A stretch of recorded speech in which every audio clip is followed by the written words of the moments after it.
Bas! Saat Sangguan Wuling menyelesaikan kalimatnya, Lu Ming tiba-tiba mengambil satu langkah ke depan dan menamparnya. Tamparan keras terdengar. Sangguan Wuling mengeluarkan jeritan darah yang mengental saat tubuhnya terlempar jauh. Dia jatuh puluhan meter jauhnya. Rambutnya acak-acakan dan satu sisi wajahnya bengkak. Dia memandang Lu Ming dengan bingung, benar-benar tercengang. Lu Ming sebenarnya berani memukulnya. Dia sebenarnya berani menamparnya. Bahkan dalam mimpinya pun dia tidak mengharapkan hal ini. Kamu hanyalah anjing gila, kamu tidak menginginkan wajah ketika aku memberimu wajah. Lu Ming berkata dengan dingin. Saat ini, Sangguan Wuling akhirnya bereaksi dan menjerit histeris.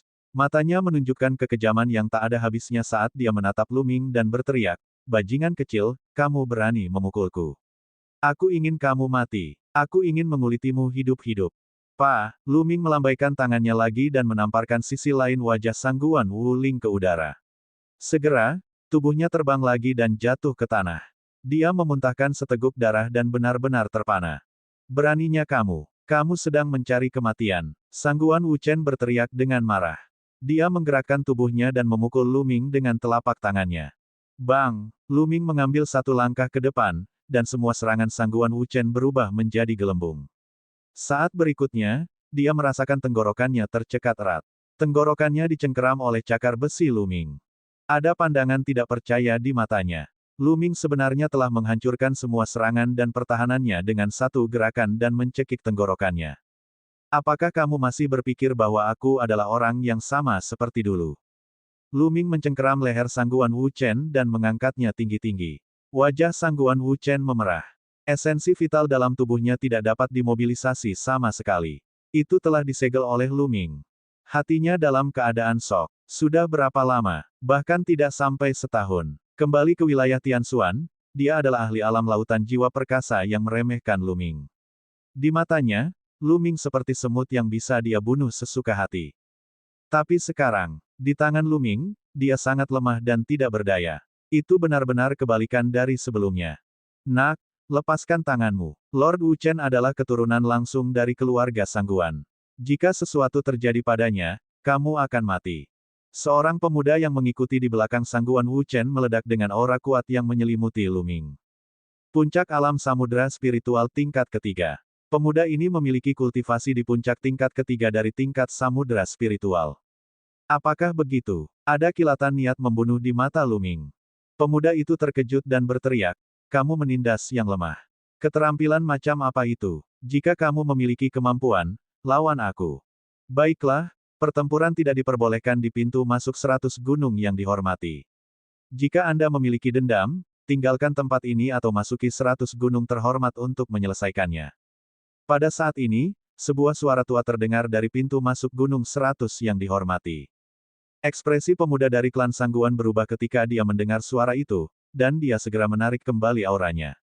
Bang! Lu Ming mengayunkan tangannya dan membuang Sangguan Wuchen. "Minggir! Jika kamu ingin menemukanku, aku akan menunggumu di 100 gunung yang dihormati." Lu Ming memandang pemuda itu. Meskipun budidaya pemuda ini berada di puncak tingkat ketiga dari tingkat samudera spiritual, dia tidak memberikan tekanan apapun kepada Lu Ming. Jelas sekali, dia bukanlah favorit surga. Di lingkungan superior dari 9 naga, beberapa keluarga besar seperti keluarga Sangguan, terutama 6 keluarga besar kuno, pasti memiliki banyak pemuda di bawah usia 30 tahun yang telah mencapai alam lautan jiwa. Namun, orang-orang ini bukanlah favorit surga. Kekuatan tempur mereka tidak kuat dan potensinya terbatas. Jika mereka benar-benar harus bertarung, Lu Ming dapat menekan mereka dengan membalikkan tangannya. Pemuda itu mendengus dingin dan bergegas menuju Sangguan Wuchen dan yang lainnya untuk memeriksa luka mereka. "Kamu sangat lemah, namun kamu masih ingin mencari masalah. Betapa membosankan." Kong Jin mengerucutkan bibirnya. Mereka berjalan menuju pintu masuk. "Lu Ming, keluarga Sangguan masih memiliki beberapa orang jenius lainnya. Kamu harus berhati-hati." Qiao Xuan berbisik. "Tidak apa-apa." Lu Ming tersenyum. Dia tidak pernah takut dengan tantangan. Hanya tantangan yang bisa membuatnya berkembang lebih cepat. Kelompok 8 menunjukkan tanda masuk gunung mereka dan secara alami memasuki 100 gunung yang dihormati tanpa hambatan apapun. Bajingan kecil, aku ingin dia mati." Di peron, Sangguan Wuling berteriak. Wajahnya garang, seperti hantu yang garang. Lu Ming sebenarnya berani menamparnya. Beraninya dia. Yan Kuangtu berani menamparnya, tapi begitu pula Lu Ming. Meskipun tingkat budidaya Sangguan Wuling rendah, statusnya tidak rendah. Dia adalah putri seorang tetua klan Sangguan yang memiliki kekuatan nyata. Dia telah dimanjakan sejak dia masih muda. Siapa yang berani memukulnya? Bagaimana dengan ini? Ayo kembali dulu. Saya akan memanggil beberapa ahli dari klan untuk memasuki 100 gunung terhormat dan membunuh Lu Ming itu. Kata pemuda itu. Baiklah, ayo kembali dulu. Sangguan Wuchen mengangguk dan mereka bertiga terbang menuju keluarga Sangguan. Ketika mereka kembali ke keluarga Sangguan, mereka bertemu dengan beberapa orang. Ibu, Paman, ada apa? Siapa yang melakukan ini? Kamu sedang mencari kematian. Salah satu pemuda itu adalah Santo Xingchen. Dia bisa melihat luka-luka Sangguan Wuchen dan Sangguan Wuling dengan sekali pandang. Terutama Sangguan Wuling, kedua sisi wajahnya bengkak dan belum hilang hingga saat ini. Hal ini membuat niat membunuh konstelasi suci menjadi sangat kuat. Xingchen, kamu sudah keluar dari pengasingan. Itu Lu Ming. Itu si bastard kecil Lu Ming. Dia benar-benar berani memukulku. Teriak Sangguan Wuling. Lu Ming. Itu dia. Mata konstelasi suci dipenuhi dengan niat membunuh yang dingin. Apa yang sedang terjadi? Sebuah suara agung terdengar. Orang yang berbicara adalah seorang lelaki tua yang tinggi dan kuat. Matanya tajam, dan dia mengeluarkan aura yang mengesankan. Orang tua ini adalah ayah dari Sangguan Wuchen dan Sangguan Wuling. Dia adalah seorang tetua dengan kekuatan nyata di keluarga Sangguan. Ayah, seperti ini. Sangguan Wuchen menjelaskan secara singkat masalah tersebut. Lu Ming, kamu hanya mendekati kematian. Aku akan pergi ke 100 gunung terhormat untuk membunuhnya sekarang. Niat membunuh bintang suci meledak, dan aura menakutkan terpancar dari tubuhnya. Budidaya konstelasi suci juga telah menembus tingkat samudera spiritual, dan itu bukanlah tingkat samudera spiritual tingkat pertama, melainkan tingkat kedua. Xingchen, ini bukan saat yang tepat bagimu untuk bertarung sekarang. Garis keturunan Anda luar biasa. Itu adalah 7 bintang biduk surgawi. Jika Anda dapat membangkitkan 7 bintang biduk surgawi yang sebenarnya, itu pasti merupakan garis keturunan dewa. Hal terpenting bagi Anda saat ini adalah berkultivasi dalam pengasingan dan membangkitkan garis keturunan ketiga. Jika Anda dapat membangkitkan garis keturunan dewa, Anda akan dapat masuk ke dalam jajaran jenius tingkat dewa. Anda akan memiliki lebih banyak modal dalam pertempuran Providence. Orang tua itu berkata dengan suara yang dalam. Kakek, apakah kamu akan melepaskan Lu Ming? Saya tidak bersedia. Kata Seng Xingchen. Dibandingkan dengan kamu yang membangkitkan garis keturunan dewa, ini adalah masalah kecil. Bagaimana kalau begini, Jin Jue, bawakan beberapa orang dan bawakan kepala Lu Ming kepadaku. Orang tua itu berbalik dan berkata kepada pemuda lainnya. Jangan khawatir, tetua, Lu Ming pasti akan mati. Pemuda itu tersenyum. Adapun Sangguan Wuchen dan yang lainnya, wajah mereka juga dipenuhi kegembiraan. Sangguan Jinjue adalah talenta tertinggi keluarga Sangguan. Dia menduduki peringkat ke-465 dalam daftar 1000 talenta teratas. Dengan dia, Lu Ming hancur. Sangguan Jinjue lalu berbalik dan pergi. Setelah Lu Ming dan 8 orang lainnya melangkah melewati pintu, mereka muncul di platform lain pada saat berikutnya. Platform ini dibangun di atas tebing. Sejauh mata memandang, yang tampak di hadapan mereka adalah puncak gunung yang menjulang tinggi hingga ke awan. Awannya tebal dan itu seperti mimpi. Dikatakan bahwa 100 gunung yang dihormati bukanlah sebuah pesawat. Itu sebenarnya terletak di atas urat naga ini, tapi itu sepenuhnya terisolasi dari dunia luar oleh formasi yang tiada taraf. Hanya ada satu pintu masuk yang bisa dimasuki. Meskipun 100 gunung mulia disebut 100 gunung mulia, sebenarnya ada lebih dari 100 gunung mulia yang meninggalkan jejak dan warisannya. Saya memperkirakan setidaknya ada beberapa ratus yang tersebar di setiap sudut. Qiao Xuan menjelaskan. Haha, Lu Ming, sepertinya kita harus berkultivasi secara terpisah. Mari kita lihat siapa yang berkembang lebih cepat setelah beberapa saat. Kong Jin tertawa. Masing-masing dari mereka pandai dalam hal yang berbeda, dan maksud yang mereka pahami juga berbeda.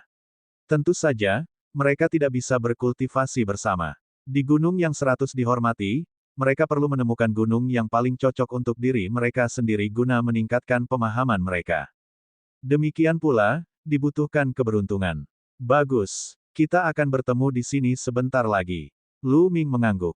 Segera setelah itu, mereka berdelapan berpencar, masing-masing memilih arah dan terbang ke depan. Gunung yang 100 dihormati itu sangat besar, dengan radius ratusan ribu mil. Ada puncak yang tak terhitung jumlahnya, dan tidak ada yang tahu puncak atau sudut mana yang akan meninggalkan jejak terhormat. Selain itu, ki spiritual di 100 gunung yang dihormati sangat padat. Itu beberapa kali lebih padat daripada urat naga di luar. Lu Ming merasa kepadatan energi spiritual di sini hampir sama dengan kristal spiritual tingkat rendah. Apa maksudnya ini? Itu setara dengan kristal spiritual rendah yang memenuhi dunia.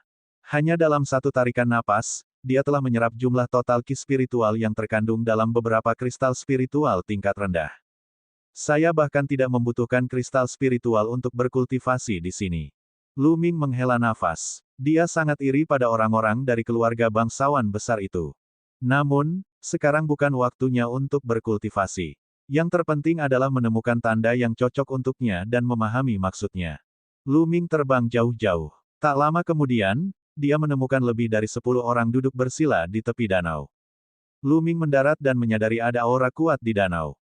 Dia merasakan dengan hati-hati dan tiba-tiba merasakan ada naga banjir besar di danau yang menerkamnya. Naga banjir ini mengandung konsep air yang kuat. Lu Ming berdiri diam dan membiarkan banjir Dragon Rush melewatinya. Sungguh mentalitas air yang luar biasa. Ini berisi pemahaman master alam dewa spiritual tentang mentalitas air. Dapat dipadukan dengan tubuh sendiri dan dijadikan acuan pencerahan. Sayangnya, saya belum memupuk mentalitas air. Sebaiknya aku mencari tempat lain. Lu Ming tidak berhenti. Dia naik ke udara dan terbang ke kejauhan. Setelah itu, dia menemukan beberapa jejak yang ditinggalkan oleh para ahli dewa roh, namun tidak ada satupun yang cocok untuknya. Apa? Tiba-tiba, Lu Ming melihat sebuah tebing di depannya. Ada bekas yang dalam di tebing yang sepertinya ditinggalkan oleh pedang. Tebing ini tingginya ribuan meter. Di depan tebing, terdapat lebih dari selusin pilar batu yang berdiri di atas tanah, sejajar dengan tebing. Di atas pilar batu tersebut banyak terdapat sosok yang duduk bersila. Total ada 18 pilar batu, dan 17 di antaranya sudah terisi. Hanya satu pilar batu yang kosong, dan pilar batu ini paling dekat dengan tebing. Lu Ming terbang dan mendarat di pilar batu. Konsep angin. Lu Ming merasakannya dan menyadari bahwa ukiran di tebing itu mengandung konsep angin misterius. Itulah yang dibutuhkan Lu Ming. Ketika Lu Ming mendarat, orang-orang di pilar batu lainnya membuka mata mereka satu demi satu. Ketika mereka melihat Lu Ming, ekspresi mereka sedikit berubah. Saudaraku, aku menyarankanmu untuk meninggalkan pilar batu itu.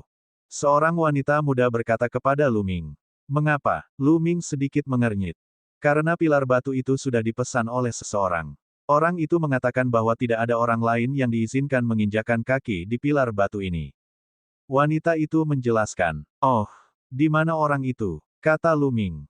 Orang itu tidak ada di Gunung Baizun sekarang. Mungkin dia sedang berkultivasi di tempat lain. Lu Ming menggelengkan kepalanya dan tersenyum, karena aku tidak ada di sini, mengapa aku tidak bisa menggunakannya? Selain itu, 100 gunung yang dihormati adalah area publik, dan saya belum pernah mendengarnya milik satu orang pun. Biarpun dia tidak ada di sini, aku masih bisa menggunakannya. Lu Ming lalu duduk bersila. Hehe, bocah nakal, sebaiknya aku memberitahumu. Nama pria itu adalah Miao Yi, putra bungsu dari keluarga Miao. Sebuah cibiran datang dari pilar batu lainnya. Miao Yi, peringkat 501 dalam daftar 1000 talenta terbaik. Ekspresi Lu Ming berubah saat dia berkata. Itu benar, hehe. Jadi, saya menyarankan Anda untuk pergi. Saat dia datang dan melihatmu di atas sana, akhirmu tidak akan baik. Pemuda itu mencibir. Kalau begitu kita akan menunggu dia datang. Pergi, kata Lu Ming dengan tenang. Dia tidak punya niat untuk pergi. Huff, kamu melebih-lebihkan dirimu sendiri. Saat Miao Yi datang, kamu akan bersenang-senang. Pemuda itu mendengus. Lu Ming tidak peduli dengan lingkungannya. Pandangannya tertuju pada garis ukiran di tebing. Perlahan, tanda di mata Lu Ming berubah. Ia berubah menjadi pedang dan kemudian menjadi sosok manusia, menari di udara. Setiap pedang mengandung konsep angin yang misterius. Meskipun tujuannya sama, orang yang berbeda akan memiliki pemahaman yang berbeda. Seberapa mendalam pemahaman akan niat dari pembangkit tenaga listrik alam dewa spiritual? Lu Ming dapat membandingkannya dengan konsepnya sendiri dan mencari inspirasi untuk segera meningkatkan pemahamannya tentang konsep tersebut. Ketika niat mencapai level 2, itu bukanlah sesuatu yang bisa terus-menerus ditembus hanya dengan menggunakan kristal niat. Jika seseorang hanya menggunakan kristal niat, maka akan sangat mudah untuk mencapai kemacetan, dan seseorang masih perlu memahaminya. Selama dia bisa menggabungkan kristal niat dengan pemahamannya sendiri, itu akan menjadi cara terbaik. Dalam sekejap mata, 3 hari telah berlalu. Lu Ming mendapat banyak wawasan baru tentang konsep angin. Dia terus berkultivasi. Hari-hari berlalu dan 4 hari berlalu. Lu Ming telah berada di sini selama 7 hari. Pada hari ini, Lu Ming sedang memahami ketika dia tiba-tiba merasakan niat membunuh yang tajam menyelimuti dirinya. Matanya bergerak dan melihat ke samping. Seorang pria muda berjubah hijau sedang berjalan ke arah mereka selangkah demi selangkah. Ini Miao Yi telah datang. Anak itu dalam masalah. Melihat orang itu, orang-orang di sekitarnya berteriak pelan. Secara khusus, pemuda yang mengatakan bahwa Lu Ming melebih-lebihkan dirinya sendiri merasa sombong. Sekarang, kamu akan menangis. Pemuda itu mencibir. Miao Yi mengenakan jubah hijau, tangannya di belakang punggung, tatapannya dingin ketika dia melangkah di udara dan muncul tidak jauh dari pilar batu. Nak, siapa yang mengizinkanmu duduk di pilar batu itu? Tidakkah ada yang memberitahumu bahwa aku memesan pilar batu itu? Miao Yi menatap Lu Ming dari atas. Suaranya dingin dan suram, seperti serangga berbisa yang sedang menatap musuhnya. Itu membuat seseorang merinding. Saya mendengarnya. Saat aku pertama kali datang, seseorang memberitahuku hal itu. Lu Ming tersenyum tipis. Sejak ada yang memberitahumu, kamu masih berani duduk di atasnya. Apakah kamu tidak menatapku? Sekarang, bergulinglah ke bawah dari atas, berikan diri Anda 100 tamparan, lalu menjauhlah sejauh yang Anda bisa. Aku tidak akan menentangmu. Perintah Miao Yi, seolah dia sedang memesan seorang pelayan. Lu Ming menggelengkan kepalanya dan tersenyum. Miao Yi ini benar-benar sombong. Namun, kapan dia, Lu Ming, pernah takut orang lain bersikap sombong? Izinkan saya bertanya kepada Anda, apakah 100 gunung yang dihormati itu milik keluarga Miao Anda? Kata Lu Ming. Tentu saja tidak, kata Miao Yi. Karena tidak, apa salahnya kamu berkultivasi di sini? Tahukah kamu bahwa ini adalah sistem siapa cepat dia dapat? Jika kamu menginginkannya, tunggu saja di samping. Lu Ming melambaikan tangannya dan berkata. Lu Ming melambaikan tangannya dengan santai seolah-olah dia sedang memecat bawahannya. Orang-orang di pilar batu lainnya tercengang. Lu Ming sebenarnya berani berbicara kepada Miao Yi seperti itu. Siapa dia? Di mata Miao Yi yang panjang dan sipit, kilatan setan berkedip saat dia meludah dengan suara dingin. Nak, sepertinya kamu masih belum mengerti maksudku. Terlepas dari apakah tempat ini milik keluarga Miao saya atau bukan, sayalah yang mengatakannya. Akulah, Miao Yi, yang mengatakannya. Apakah kamu mengerti? Tangan Miao Yi masih berada di belakang punggungnya, tampak tinggi dan perkasa. Kata-katanya sangat sederhana. Terlepas dari apakah tempat ini milik keluarga Miao atau bukan, karena dia, Miao Yi, telah membuat keputusan, Lu Ming harus memberinya wajah. Jika dia mengatakan akan menempati tempat ini, maka dia akan menempatinya. Lu Ming mengerucutkan bibirnya. Seberapa baik ego Miao Yi? Anda, Miao Yi, kotoran apa? Enyah. Lu Ming terus melambaikan tangannya. Yang lainnya bahkan lebih terkejut lagi. Lu Ming sama sekali tidak menganggap serius Miao Yi. Di 100 gunung yang dihormati, tidak banyak yang berani berbicara kepada Miao Yi dengan cara seperti itu. Ada banyak tempat suci untuk budidaya di 9 naga, dan Gunung 100 Pemuja hanyalah salah satunya, dan itu bukan gunung tingkat tinggi. Bahkan ada tanah suci budidaya yang lebih maju dan misterius. Bahkan ada warisan yang ditinggalkan oleh seniman bela diri tertinggi dan bahkan ahli jalur Kaisar Bidang Dao. 100 gunung yang dihormati tidak bisa dibandingkan dengan mereka. Namun, jika seseorang ingin memasuki tempat suci untuk bercocok tanam, ia harus memenuhi syarat. Miao Yi belum memiliki kualifikasi itu. Beberapa tanaman favorit surga yang lebih kuat akan tumbuh di tempat suci tersebut. Di 100 gunung yang dihormati, Miao Yi dianggap sebagai salah satu favorit surga yang paling terkenal. Kecil, kamu akan menyesali kata-katamu. Niat membunuh di mata Miao Yi menjadi lebih dingin. Lampu hijau muncul dari tubuhnya, menutupi langit dan bumi saat menyebar. Lu Ming benar-benar mengatakan bahwa dia bajingan dan menyuruhnya tersesat. Siapa dia? Dia menduduki peringkat ke-501 dalam daftar 1000 talenta terbaik, dan dia adalah putra dari keluarga Miao. Di pembuluh darah naga ini, keluarga Wang adalah yang paling kuat. Di bawah keluarga Wang, ada 3 kekuatan besar. Keluarga Sangguan adalah salah satunya, dan keluarga Miao adalah yang lainnya. Bahkan favorit surga yang berperingkat lebih tinggi darinya tidak berani berbicara dengannya seperti itu. Menurut anak ini siapa dia? Jika kamu ingin bertarung, maka bertarunglah. Ada apa dengan semua omong kosong ini? Saya masih perlu berkultivasi. Lu Ming memandang Miao Yi dengan acuh tak acuh. Karena kamu ingin mati, aku akan mengirimmu pergi.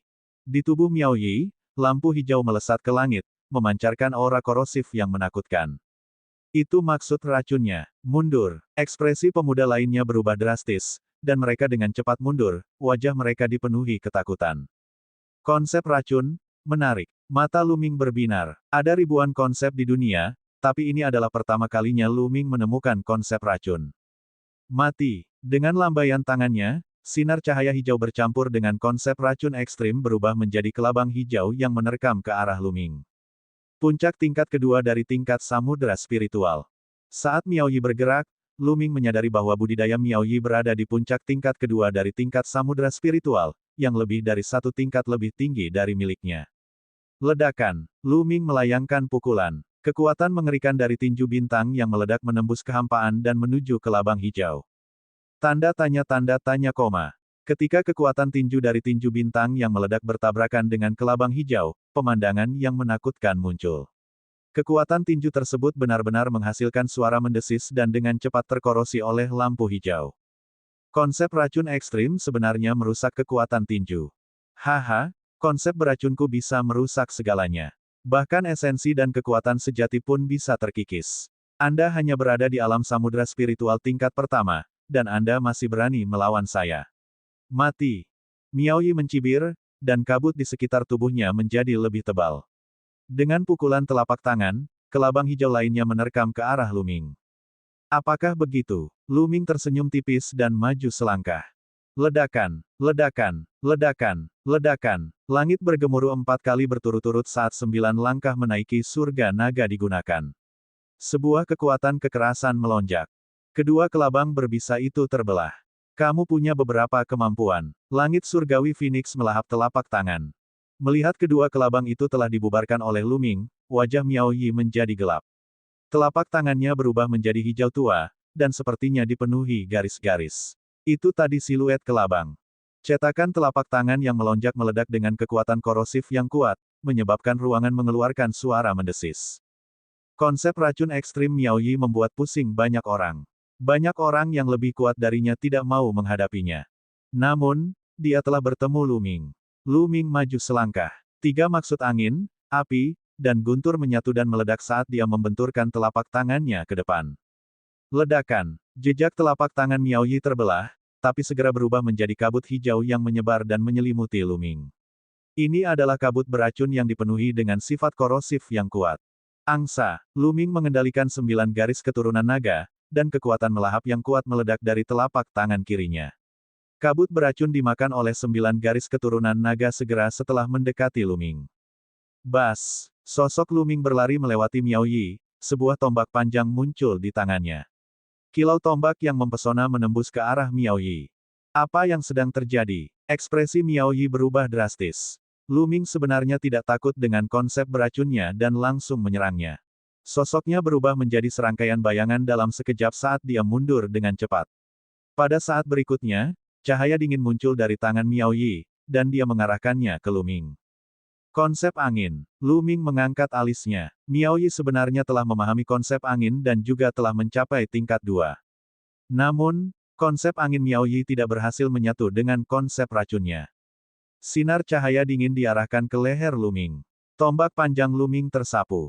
Dentang. Tombak panjang dan cahaya dingin bertabrakan dengan ledakan keras, dan cahaya dingin itu terpental. Saat itulah Lu Ming dapat melihat dengan jelas bahwa cahaya dingin itu bukanlah pisau atau pedang, melainkan kelabang yang terbuat dari logam. Kelabang ini mirip dengan cambuk lembut, tetapi lebih misterius. Ia bisa tumbuh, pecah, berputar, dan serangannya tidak dapat diprediksi. Di kedua sisinya terdapat kaki kelabang yang lebat. Mereka setajam pisau dan mengeluarkan suara siulan yang tajam saat melesat di udara. Sua-sua. Dengan lambaian tangannya, senjata mirip kelabang Miaoyi melesat di udara dan langsung menuju ke Luming. Posisinya terus berubah, dan mengeluarkan suara memekik yang memekakkan telinga. Saat konsep angin diaktifkan, sosok Luming berubah dengan cepat, menghindari serangan kelabang dan menyerang ke arah Miaoyi. Serangan naga sejati. Tombak panjang ditusukkan, dan naga sejati 3 warna meraung saat menerkam ke arah Miaoyi. Meskipun Luming telah memahami alam niat keempat, dia belum mengintegrasikannya ke dalam 3 kemutlakan Dewa Naga. Oleh karena itu, serangannya masih 3 warna. Ketika Luming menggabungkan konsep bumi ke dalam 3 kemutlakan Dewa Naga, ketiga kemutlakan itu akan mengalami transformasi dan menjadi teknik seni bela diri tingkat setengah dewa. Selama periode waktu ini, Luming akan mencobanya ketika dia punya waktu tetapi dia tidak berhasil. Ekspresi Miaoyi berubah, dan dia dengan cepat menarik kembali senjata kelabangnya, membombardirnya ke arah naga sejati 3 warna. Dengan ledakan keras, tubuh Miaoyi gemetar saat dia terpaksa mundur. Miaoyi, peringkat 501 dalam daftar 1000 talenta terbaik, memang kuat. Dia bisa dengan mudah mengalahkan orang-orang dari alam yang lebih tinggi. Dengan niat racunnya, bahkan seniman bela diri biasa di puncak alam samudera spiritual tingkat keempat bukanlah tandingannya. Namun, ketika dia bertemu Luming, konsep racun hampir tidak efektif dan kekuatan tempurnya sangat berkurang. Luming bahkan tidak menggunakan teknik surga penekan penjara atau konsep bumi dan dia sudah sepenuhnya ditekan. Kamu bertingkah seolah-olah kamu adalah orang nomor 1 di dunia dengan sedikit kekuatan tempurmu. Kamu benar-benar tidak tahu malu. Aku tidak akan mempermainkanmu lagi. Luming menggunakan langkah menghentakkan surga 9 naga dan mengambil 1 langkah ke depan. Dia mendekati Miaoyi dengan kecepatan kilat dan menyerang dengan telapak tangannya. Penjara menekan seni surga. Begitu dia menyerang dengan telapak tangannya, ekspresi Miaoyi berubah drastis, karena dia merasakan tekanan yang mengerikan. Tekanan ini membuatnya merasa khawatir. Blokir. Dia segera menyingkirkan senjata kelabang miliknya, yang kemudian membentuk lingkaran di depannya seperti perisai. Bang! Telapak tangan Luming mengenai perisai senjata kelabang. Perisai yang dibentuk oleh senjata kelabang itu langsung hancur. Tubuh Miaoyi bergetar hebat dan dia batuk seteguk darah. Tubuhnya terlempar ke belakang seperti bola meriam. Nak, aku tidak akan melepaskanmu. Miaoyi berteriak marah, dan berubah menjadi lampu hijau, terbang ke kejauhan. Dia sebenarnya melarikan diri begitu saja. Ada kilatan dingin di mata Luming tapi dia tidak mengejarnya. Bagaimanapun, Miaoyi adalah putra dari kepala keluarga Miao.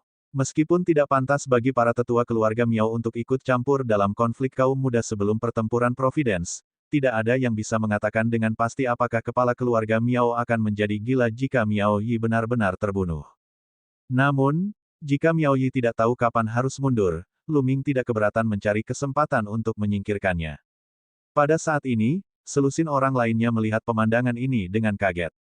Luming sebenarnya telah mengalahkan Miaoyi, yang menduduki peringkat 501 dalam daftar 1000 talenta terbaik. Mungkinkah Luming masuk dalam 500 teratas? Tatapan Luming dingin saat dia mengalihkan pandangannya ke selusin orang. Di antara mereka, pemuda yang mengatakan bahwa dia ingin melihat bagaimana Luming akan menangis menjadi pucat. Luming maju selangkah dan tiba-tiba muncul di depan pemuda itu. Kamu bilang kamu ingin melihat bagaimana aku menangis. Bagaimana itu? Apakah itu terlihat bagus? Luming bertanya dengan acuh tak acuh. Itu, saudara ini, saya buta. Aku tidak tahu kamu begitu kuat, haha. Pria muda itu berkeringat dingin ketika dia berbicara dengan tidak jelas. Enyah, Luming berteriak dengan dingin. Ekspresi pemuda itu berubah menjadi tidak sedap dipandang, tetapi dia tidak berani membantah sedikit pun dan dengan patuh terbang menjauh. Luming terus mendarat di pilar batu dan mulai memahaminya. Setengah hari kemudian, Luming bangkit dan meninggalkan tempat itu. Dia sudah tinggal di sini selama 7 hari. Itu sudah cukup. Dia perlu menemukan jejak berikutnya. Hanya dengan menguatkan beberapa jejak satu sama lain, inspirasi dapat diilhami dan bertabrakan dengan percikan yang lebih cemerlang. Beberapa jam kemudian, Luming muncul di tempat lain. Itu adalah sebuah lembah kecil dengan tanda lain. Tanda ini mengandung konsep api.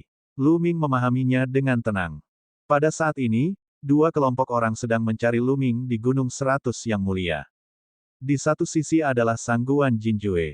Dia memimpin beberapa ahli muda dari keluarga Sangguan untuk mencari Luming. Para ahli muda itu semuanya berada di tingkat kelima dari tingkat samudera spiritual.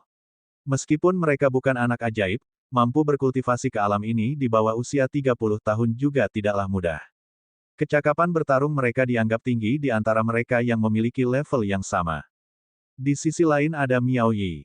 Setelah dia kembali ke keluarga Miao, dia juga mengumpulkan beberapa ahli dan memasuki 100 gunung yang dihormati untuk mencari Luming. Luming tidak tahu tentang ini. Dia tinggal di lembah kecil selama 3 hari sebelum dia bangun dan pergi. Dia menemukan tempat rahasia dan memasuki kuil tertinggi. Dan EBSCP, setelah memahami maksud angin dan api dalam periode waktu ini, dia sekarang akan menggunakan kristal maksud untuk meningkatkan kecepatan kultivasinya. Dia duduk bersila di samping pohon kuno pemahaman jalan, menghancurkan kristal elemen angin, dan mulai berkultivasi. Saat ini, dia masih memiliki lebih dari 10 kristal maksud atribut angin kelas menengah. Saat dia menghancurkan satu demi satu, niat angin Luming meningkat dengan cepat. Sekarang niat Luming telah mencapai tingkat kedua, kecepatan dia mengonsumsi kristal makna mendalam telah meningkat pesat. Dalam waktu kurang dari sehari, lebih dari 10 kristal makna mendalam tipe angin telah dikonsumsi. Kemudian, Luming menggunakan kristal makna mendalam tingkat rendah untuk mengolahnya. Luming mengkonsumsi kristal makna mendalam tingkat rendah lebih cepat. Dia menggunakan lusinan dan menghancurkannya. 3 hari kemudian, Luming telah menggunakan lebih dari 10.000 kristal makna mendalam tingkat rendah. Konsep anginnya akhirnya mencapai puncak level 2 pemula. Dia hanya selangkah lagi dari level 2 tingkat bawah. Namun, dia terjebak pada langkah ini. Dia telah mencapai kemacetan. Ini bukanlah sesuatu yang bisa ditembus dengan kristal niat. Dia hanya bisa mengandalkan dirinya sendiri untuk memahaminya. Mengesampingkan konsep angin untuk saat ini, Luming mengeluarkan kristal esoteris tipe api dan mulai berkultivasi. 3 hari kemudian, kristal makna mendalam atribut api kelas menengah semuanya habis. Pada saat yang sama, dia menggunakan sejumlah besar kristal makna mendalam tingkat rendah. Luming juga telah meningkatkan konsep apinya ke puncak tahap awal tingkat kedua. Pada titik ini, dia juga menemui hambatan. Ayo keluar dan cari jejak untuk dipahami. Setelah itu, Luming meninggalkan kuil tertinggi dan mencari tanda yang cocok di 100 gunung yang dihormati. Di hari-hari berikutnya, Luming akan memurnikan kristal esoteris atribut bumi kapanpun dia punya waktu. Dia akan menemukan jejak yang cocok dan langsung memahaminya.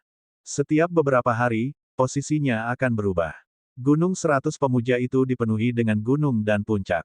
Tidak mudah menemukan satu orang pun. Sangguan Jinjue dan Miao Yi telah mencarinya, tetapi tidak berhasil. Dalam sekejap mata, setengah bulan telah berlalu. Sebulan telah berlalu sejak Luming tiba di 100 gunung yang dihormati. Saat ini, masih ada 1 tahun 2 bulan sampai pertempuran Providence. Energi spiritual yang begitu padat. Melihat kolam di depannya, Luming sedikit terkejut. Dia mencari tanda yang ditinggalkan oleh Yang Mulia di sebuah gunung tandus. Dia melewati celah rahasia di tebing dan melihat sebuah kolam yang sepenuhnya terkondensasi oleh ki spiritual. Energi spiritual di kolam telah berubah menjadi cair. Luming merasa bahwa energi spiritual di kolam itu dapat dibandingkan dengan kristal spiritual bermutu tinggi.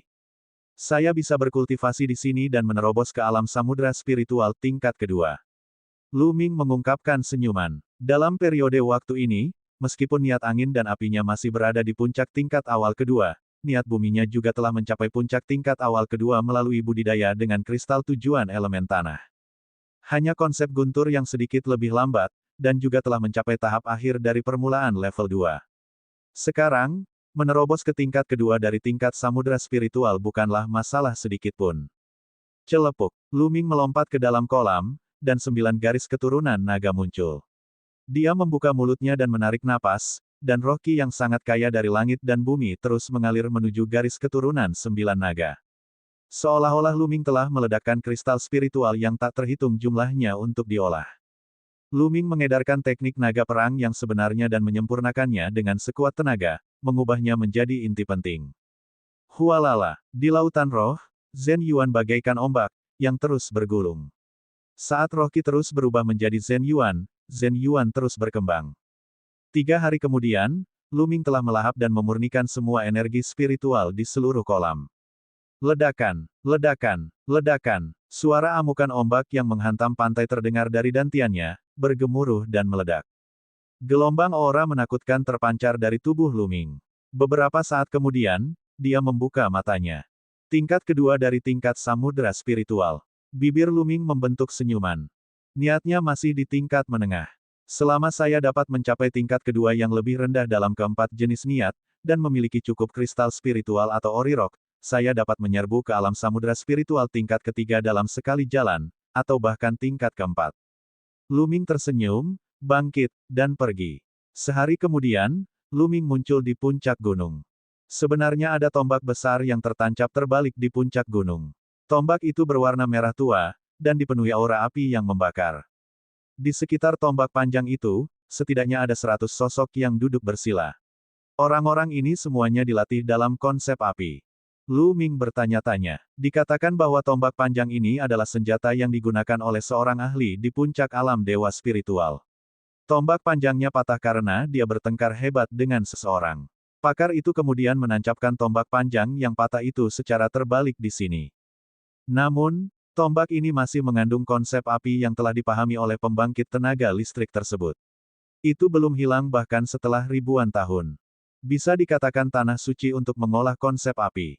Luming mengamati tempat itu sebentar, lalu memilih tempat dan duduk bersila. Namun, dia tidak menyadari bahwa tidak jauh dari Luming, ada seorang pemuda yang dengan cermat mengukurnya. Matanya berkedip-kedip. Baru-baru ini, Sangguan Jinjue dan Miao Yi sedang mencari seorang pemuda. Sangguan Jinjue baru saja datang ke sini beberapa hari yang lalu, dan dari uraian mereka, dia terlihat sangat mirip dengan pria ini. Hehe, jika aku menyampaikan berita ini kepada Sangguan Jinjue dan Miao Yi, aku mungkin akan mendapat banyak hadiah. Pemuda itu mencibir. Dia mengeluarkan jimat giok transmisi suara dan mengirimkan dua pesan. Sangguan Jinjue sedang berdiri di puncak gunung dengan tangan di belakang punggung. Tiba-tiba, ekspresinya berubah dan jimat giok muncul di tangannya. Dengan sapuan pikirannya, senyuman dingin muncul di sudut mulutnya. Nak, akhirnya aku menemukanmu. Ayo pergi. Dengan cepat, dia menghilang. Di langit di atas pegunungan, Miao Yi terbang bersama beberapa orang.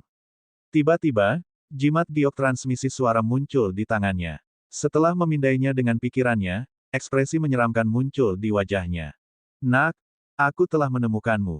Akan kulihat bagaimana kamu mati karena menyinggung perasaanku. Kemudian, Miao Yi memimpin beberapa orang dan menuju ke arah Luming. Luming mempelajarinya dengan tenang. Pemilik tombak itu sangat kuat. Pemahamannya tentang konsep api juga telah mencapai tingkat yang mencengangkan, yang merupakan inspirasi besar bagi Luming. Luming merasa bahwa konsep apinya dapat menembus kemacetan kapan saja dan memasuki ranah tingkat 2 yang lebih rendah. Dalam sekejap mata, Luming telah berkultivasi di sini selama sehari. Tiba-tiba, Luming merasakan niat membunuh yang mengerikan. Pedang tajam Qi mendatanginya. Luming tidak ragu sama sekali. Tubuhnya melintas dan dia bergerak beberapa meter jauhnya. Puci. Pedang tajam Qi menghantam tempat Luming duduk bersila, menciptakan lubang tanpa dasar. Orang lain di dekatnya juga terkejut. Mereka semua mengakhiri kultivasinya dan muncul di langit. Meskipun mereka telah memahami maksud api di sini, masing-masing dari mereka telah membagi sebagian perhatian mereka untuk mengamati sekeliling. Bagaimanapun, mereka harus waspada terhadap orang lain. Setelah Luming menjauh beberapa meter, sosoknya bersinar dan dia muncul di udara. Mata dinginnya menyapu ke satu arah. Itu adalah seorang pemuda jangkung yang mengenakan jubah berbintang. Dia memiliki aura yang luar biasa. Di belakangnya, ada 3 pemuda berusia akhir 20-an, semuanya mengenakan jubah panjang berbintang. Siapa kamu? Mengapa kamu menyerangku? Kata Luming. Dia tidak mengenal satupun dari orang-orang ini, tetapi mereka ingin membunuhnya. Sebelum pemuda berjubah berbintang dapat berbicara, sudah ada seruan di sekelilingnya. Itu dia, Sangguan Jinjue. Dia di sini lagi. Dia datang ke sini beberapa hari yang lalu. Mungkinkah untuk menemukan orang ini? Petik 2. Itu tidak mungkin salah. Siapa orang ini? Dia benar-benar menyinggung keluarga Sangguan dan membuat Raja Emas Sangguan menghabiskan begitu banyak upaya untuk menemukannya. Kata-kata orang-orang di sekitar membuat Luming sadar. Dia mungkin ada di sini untuk Sangguan Wu Chen dan yang lainnya. Mengapa? Beraninya kamu melukai keturunan langsung keluarga Sangguan? Anda layak mati. Sekarang, Aku di sini untuk mengambil kembali kepalamu. Mata Sangguan Jinjue berbinar dengan cahaya bintang saat dia berbicara dengan sikap sombong. Ambil kepalaku. Hahaha. Aku sudah menunjukkan belas kasihan kepada orang-orang itu, tapi di matamu, itu adalah kejahatan besar. Tampaknya jika saya tidak menunjukkan cara yang menggelegar, semua orang akan berpikir bahwa saya mudah untuk dimanipulasi. Mata Luming bersinar dengan kilatan dingin. Setelah dia datang ke Nine Dragons, metodenya jauh lebih lembut. Alasan utamanya adalah dia baru saja tiba di sini, dan tempat ini penuh dengan kekuatan besar dan keluarga besar. Kekuatannya terlalu lemah, jadi dia memutuskan untuk tidak menonjolkan diri dan menahannya untuk sementara waktu. Dia ingin menggunakan sumber daya budidaya di Sembilan Naga untuk meningkatkan kekuatannya dengan cepat. Namun kini dia menyadari bahwa kesabaran bukanlah solusi sama sekali. Semakin Anda bersabar dan semakin lembut metode Anda, semakin banyak orang lain yang menindas Anda. Haha, sebuah lelucon. Kamu pikir kamu siapa? Beraninya dia membandingkan dirinya dengan keturunan langsung keluarga Sangguan.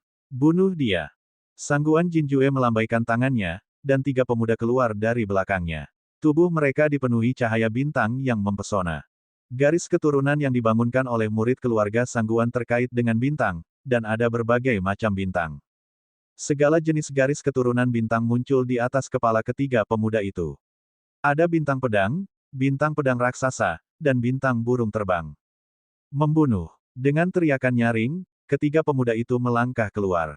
Cahaya bintang yang menyilaukan terkondensasi menjadi pedang raksasa, dan burung terbang, semuanya ditujukan ke Luming. Ketiga pemuda itu semuanya ahli di tingkat kelima dari tingkat samudera spiritual. Jika kamu ingin membunuhku, bersiaplah untuk dibunuh olehku. Membunuh. Luming mendesis panjang. Inti penting dalam tubuhnya meledak dan suara seperti tsunami terdengar. Telapak tangannya menonjol seperti monumen dewa. Bang! Salah satu pedang cahaya bintang hancur, dan dada pemuda itu ambruk. Dengan tangisan yang menyedihkan, dia terlempar ke tanah dan mati di tempat. Segera setelah itu, Luming memutar tubuhnya dan menyapu dengan kakinya. Tendangan ini juga didorong oleh seni surgawi yang menekan penjara. Pedang raksasa itu hancur dan tubuh pemuda dari keluarga Sangguan meledak. Dua gerakan, menewaskan dua orang berturut-turut, momentumnya seperti guntur. Pemuda yang tersisa menjadi pucat karena ketakutan dan melakukan serangan balik dengan sekuat tenaga, sosoknya mundur dengan cepat. Serangan jalur Gokudo. Sinar cahaya tombak melintas, dan sebuah lubang besar muncul di antara alis pemuda terakhir. Matanya terbuka lebar, penuh keengganan. Terengah-engah terdengar dari sekeliling. Tiga ahli di tingkat kelima dari tingkat samudera spiritual sebenarnya dibunuh oleh Luming dalam tiga gerakan. Ini terlalu mengerikan. Yang paling penting adalah Luming tegas dan tanpa ampun. Pupil mata Sangguan Jinjue mengecil. Kekuatan tempur Luming berada di luar imajinasinya. Aku sudah mengatakannya sebelumnya, jika kamu ingin membunuhku, bersiaplah untuk dibunuh olehku. Sekarang giliranmu. Tatapan Luming beralih ke Sangguan Jinjue. Kekuatan tempurmu tidak buruk. Ini di luar ekspektasi saya. Itu bagus. Akan lebih menyenangkan membunuh seperti ini. Pandangan kejam melintas di mata Sangguan Jinjue. Kekuatan bintang yang ganas menyebar dari tubuhnya. Aduh! Di atas kepala Sangguan Jinjue, seekor serigala bintang melolong ke langit, menunjukkan keganasannya. Ini adalah bintang serigala yang rakus, bintang yang legendaris dan sangat kuat. Tebasan serigala langit. Sebuah pedang muncul di tangan Sangguan Jinjue. Dia mengayunkan pedangnya, dan serigala itu melolong, memenuhi langit dengan cahaya bintang. Tidak diragukan lagi, Sangguan Jinjue juga telah memahami keinginan bintang. Bang! Luming maju selangkah dan menyerang dengan telapak tangannya. Telapak tangan dan cahaya pedang bertemu, membuat suara gemuruh yang keras. Langit dan bumi bergetar hebat ketika kedua sosok itu terpisah saat bersentuhan.